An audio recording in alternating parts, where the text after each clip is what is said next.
Hey viewers, today I will discuss about Asleep in the Valley written by Arthur Rimbaud.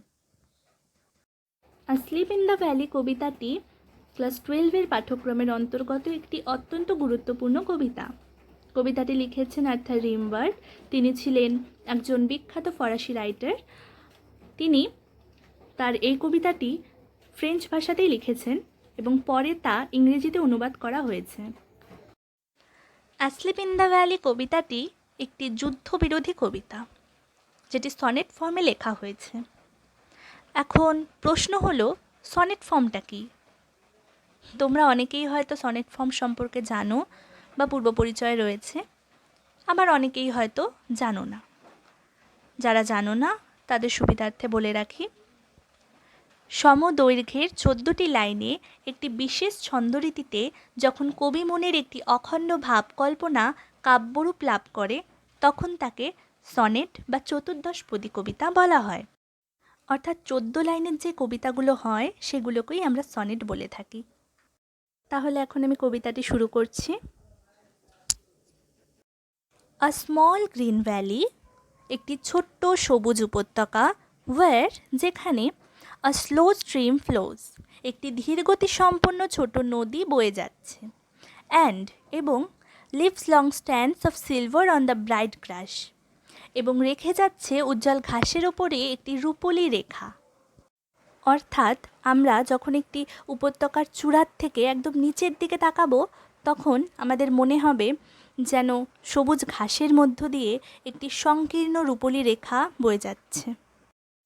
From the mountain top stream the sun's rays, পর্বতের একদম চূড়া থেকে সূর্যের কিরণ ছড়িয়ে পড়ছে। They feel the হলো full of light, তারা পূর্ণ করে দিচ্ছে সেই ফাঁকা জায়গাটিকে। হলো মানে হচ্ছে ফাঁকা জায়গাটিকে। আর কি দিয়ে পূর্ণ করছে? লাইট, অর্থাৎ আলো দিয়ে পূর্ণ করে দিচ্ছে। কবিতার এই প্রথমের অংশটুকু দিয়ে কবি উপত্যকার প্রাকৃতিক সৌন্দর্যটি বর্ণনা করেছেন। আর সোলজার, একজন সৈনিক, ভেরি ইয়াং, খুবই অল্প বয়সের, লাইস ওপেন মাউথ, যিনি শুয়ে আছে মুখটা হা করে। A pillow made of fern beneath his head, একটি বালিশ তার মাথার নিচে রাখা, যা ফার্ন দিয়ে তৈরি। আসলিপ, ঘুমোচ্ছেন, stretched in the heavy undergrowth, তিনি সোজা হয়ে ঘুমিয়ে আছেন সেই সবুজ ঘাসের ওপরে।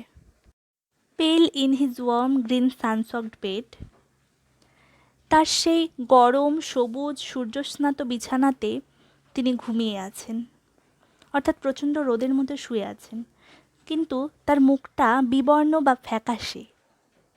এখন প্রশ্ন হলো, সৈনিকটার মুখটা পেল বা বিবর্ণ বলা হয়েছে কেন?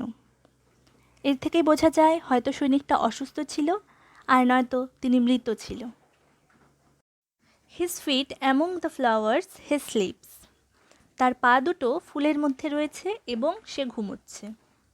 His smile is like an infant's gentle without guile, কবি বলেছেন তার হাসিটা যেন একটি নিষ্পাপ শিশুর মতো, ভদ্র, সভ্য, ছলনাবিহীন, এবং যার মধ্যে কোনো চালাকি নেই বা জটিলতা নেই।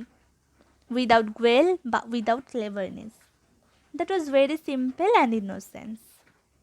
এই সেকেন্ড পার্টটার মধ্য দিয়ে কবি সেই সৈনিকটির স্বরূপ বর্ণনা করেছেন। আহ নেচার, কিপ হিম ওয়ার্ম, হি মে ক্যাচ কোল্ড, কবি এবার প্রকৃতির কাছে প্রার্থনা করে বলেছেন, ও হে প্রকৃতি, ওকে একটু গরম রাখো, ওর ঠান্ডা লেগে যেতে পারে।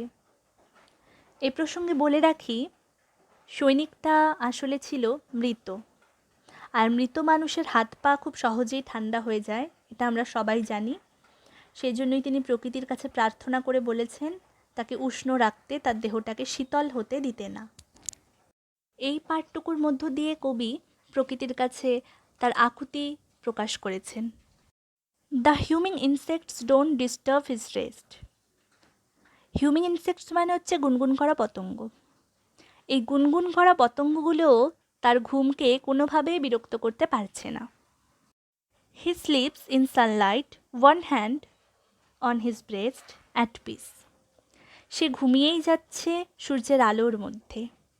কিভাবে ঘুমোচ্ছেন? একটি হাত তার বুকের ওপরে রেখে খুব শান্তিতে সে ঘুমোচ্ছে। এরপর ঠিক লাস্ট লাইনের মধ্য দিয়ে কবি কবিতাটির মূল বিষয়বস্তুটাকে তুলে ধরেছেন।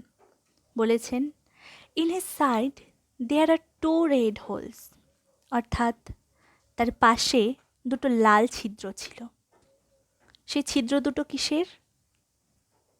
যুদ্ধের সময় সৈনিকটির বুলেটের আঘাতে মৃত্যু হয়েছে।